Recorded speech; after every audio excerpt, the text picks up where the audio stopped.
नमस्कार, स्वागत है आपका द फोर्थ स्टेट यूट्यूब मंच पर। मेरा नाम है रविंद्र सिंह शोरा।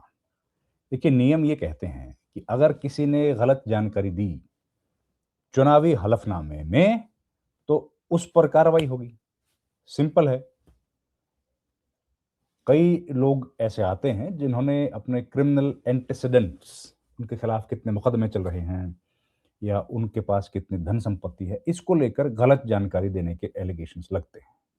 कई नेताओं पर लगे हैं। अब कर्नाटक हाई कोर्ट ने 2023 में जो विधानसभा चुनाव हुए थे, उनसे जुड़े एक मामले में एक विधायक की कुर्सी ले ली है। चुनाव रद्द कर दिया है और जो नतीजे घोषित किए थे उनको अमान्य। सदस्यता चली गई। विधायक थे, गलत जानकारी दी। गलत जानकारी दोगे तो जाहिर है भाई, कोर्ट ने बड़ा कड़ा फैसला लिया। हाई कोर्ट ने कहा क्या? कर्नाटक हाई कोर्ट की बात कर रहा हूं।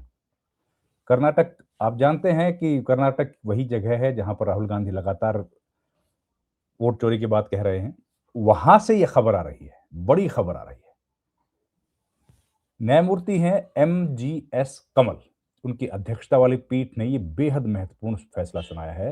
विधायक का नाम है सुब्बा रेड्डी।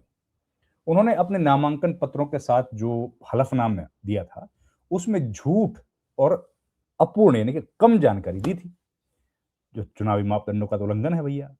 चुनाव याचिका उनके प्रतिद्वंद्वी जो थे उम्मीदवार सी मुनिराजू ने दायर की थी। उन्होंने तर्क दिया था कि कांग्रेस नेता ने महत्वपूर्ण जानकारी नहीं दी, छिपा ली। तो जो कानून जो जो कि चुनाव कानून के तहत भ्रष्टाचार है भाई, गलत है। तो याचिका स्वीकार करते हुए उच्च न्यायालय ने सुब्बा रेड्डी के चुनाव को रद्द कर दिया, लेकिन मुनिराजू को विजयी उम्मीदवार घोषित अभी नहीं किया है। वो तो करना ही पड़ेगा भाई, इलेक्शन का क्या होगा, जो भी करेंगे चल कर कोर्ट जाने। एन सुब्बा रेड्डी पहले 2013 में निर्दलीय उम्मीदवार के तौर पर विधायक बने थे। इसके बाद उन्होंने कांग्रेस का दामन थाम लिया। वे क्षेत्र में प्रभावशाली नेता माने जाते हैं। इसके पहले प्रवर्तन निदेशालय ने भी उनके खिलाफ फेमा उल्लंघन के जुड़े मामले में कार्रवाई की थी, जिससे विदेशी संपत्तियों के खुलासे को लेकर कई सवाल उठे थे। अब इस फैसले का कांग्रेस के लिए झटका माना जा रहा है, क्योंकि इससे राज्य के राजनीतिक समीकरणों पर असर पड़ सकता है। अब बताता हूं आपको कौन उम्मीदवार है और कौन से विधानसभा क्षेत्र की हम लोग कर रहे हैं चर्चा। यह है चिकबल्लारपुर जिले के बागेपल्ली विधानसभा क्षेत्र, जहां से कांग्रेस पार्टी के उम्मीदवार SN सुब्बा रेड्डी का चुनाव रद्द हुआ है। यह फैसला बीजेपी उम्मीदवार मुनिराजू की याचिका पर आया है। इसमें आरोप लगाया गया था कि सुब्बा रेड्डी ने नामांकन पत्र दाखिल करते वक्त अपनी पूरी संपत्ति का विवरण नहीं दिया है और लंबित जो पेंडिंग है आपराधिक मामले, उनकी जानकारी भी छिपाई है।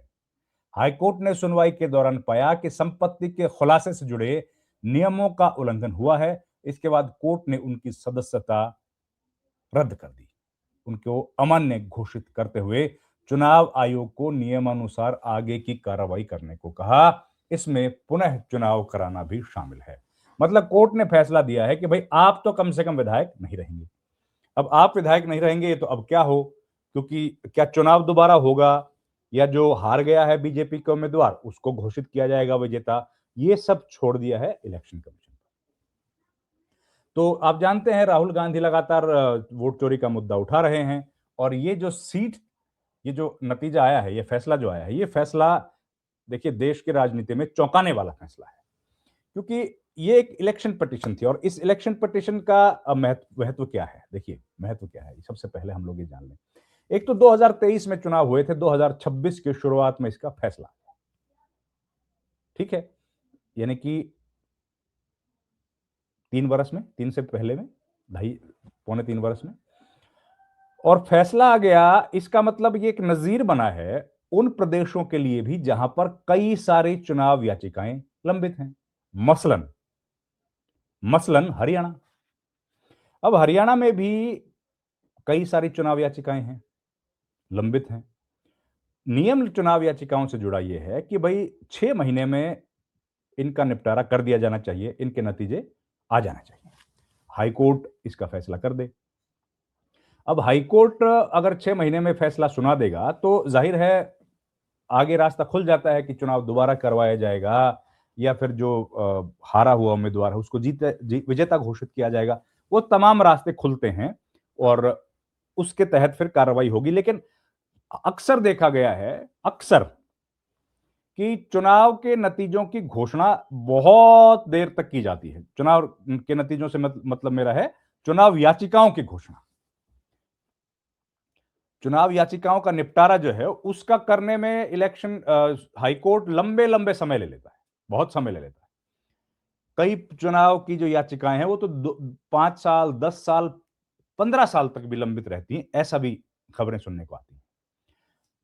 या 10 साल तो कम से कम रहती ही हैं, 10 साल भी कई रही हैं, 5 साल भी लग जाते हैं कि वो एक पूरा टर्म निकल ही जाए। अब सवाल यह है कि अगर ये चुनाव याचिका का फैसला कर्नाटक हाईकोर्ट दे सकता है और 2.5 साल में दे दिया है, हालांकि नियम मैंने बताया 6 महीने का है, फिर भी 2.5 साल में दिया, चलिए 2.5 साल ठीक है। तो अब बाकी की जो चुनाव याचिकाएं हैं, और विशेष तौर पर अगर हम लोग बात करें हरियाणा विधानसभा चुनाव से जुड़ी याचिकाएं हैं, या लोकसभा चुनाव से जुड़ी भी कुछ याचिकाएं हैं, जिनमें यह बताया जा रहा है कि बहुत कम जीत हार है, बहुत कम अंतर है। लोकसभा चुनाव में एक जयपुर ग्रामीण की लोकसभा सीट है, उसमें बहुत छोटे मार्जिन से हार जीत हुई है, और उसमें काफी गड़बड़ी की आशंका जो कांग्रेस पार्टी के हारे हुए उम्मीदवार हैं वो लगाते हैं। ठीक वैसी स्थिति हरियाणा में भी है। हरियाणा में कई ऐसी विधानसभा सीटें हैं जहां पर कांग्रेस पार्टी के जो कैंडिडेट्स या हारे हुए उम्मीदवार जो गए हैं, वो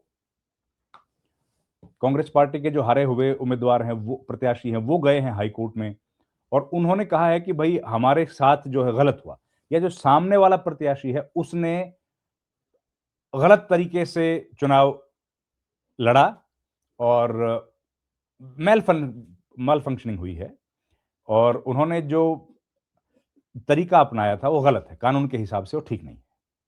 तो वो याचिकाएं लंबित हैं, लेकिन उनका भी फैसला नहीं आया। तो उस पर भी क्या इसका असर पड़ सकता है कि हाई कोर्ट थोड़ा-सा सुनवाई को जल्दी करे? अब सबसे जल्दी जिसकी संभावना है होने की, वो है उचाना विधानसभा चुनाव का परिणाम। क्योंकि उस चुनाव में 32 वोट की हार-जीत है, और मसला ये है कि भई 70, या माफ कीजिएगा, सवा 150 के आसपास वोट्स हैं, उनकी गिनती नहीं हुई है। वो गिनती कराएँ, शायद उस बंडल में जितने वोट हैं, क्यों नहीं हो पाई थी? क्योंकि उसके ऊपर एक ऐसा वो लगा था, स्कैनर, एक स्कैनर था जिसको स्कैन करना मुश्किल हो गया, वो स्कैन नहीं हो पाया।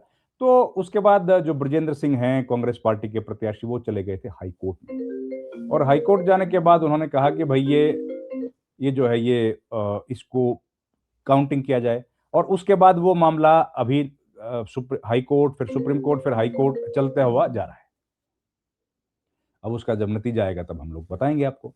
लेकिन फिलहाल ये जो खबर आई है, ये एक अच्छी खबर है, चुनाव सुधार के लिहाज से बेहद महत्वपूर्ण खबर है, और कांग्रेस पार्टी को इसमें हार मिली है, बीजेपी को जीत मिली है, लेकिन निष्पक्षता की तरफ चुनाव बढ़ा, ये बड़ा जरूरी है। ये बड़ा जरूरी है कि निष्पक्षता की तरफ चुनाव जो है वो बढ़ा है, और महत्वपूर्ण है।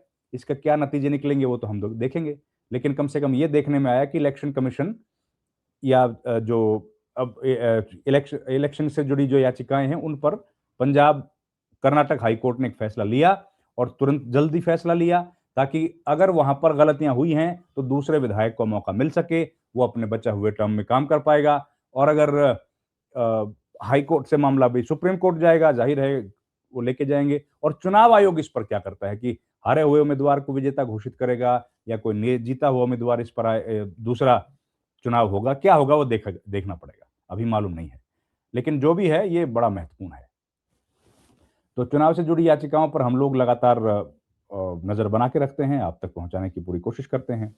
अभी इस वीडियो में इतनी खबर थी, और आपसे ये रिक्वेस्ट है कि आप प्लीज हमारे चैनल को लाइक करें, शेयर करें, सब्सक्राइब करें, उससे हमारा हौसला अफजाई होता है। आपकी छोटी सी आर्थिक मदद अगर आप हमारे चैनल को ज्वाइन करते हैं तो हमारे लिए एक बड़ा वित्तीय सहयोग होगा। और आप जानते हैं कि आज के दौर में इंडिपेंडेंट जर्नलिज्म एक मुश्किल काम है, कठिन काम है, चुनौतियों से भरा काम है। ऐसे में हम लोग आपके लिए जो भी संभव है हम लोग अपनी तरफ से कोशिश कर रहे हैं। तो अगर आप चाहते हैं कि कोई वीडियो हम लोग ऐसा बनाएं जो आप देखना चाहें, तो उसके बारे में भी आप हमें बता सकते हैं। तो आप कमेंट करें, हम लोग कोशिश करेंगे उस पर वीडियो बनाने की, वैसा ही वीडियो जैसा आप चाहते हैं हम लोग ज़रूर बनाएंगे। तो आपका बहुत बहुत धन्यवाद दोस्तों। Thank you very much. नमस्कार।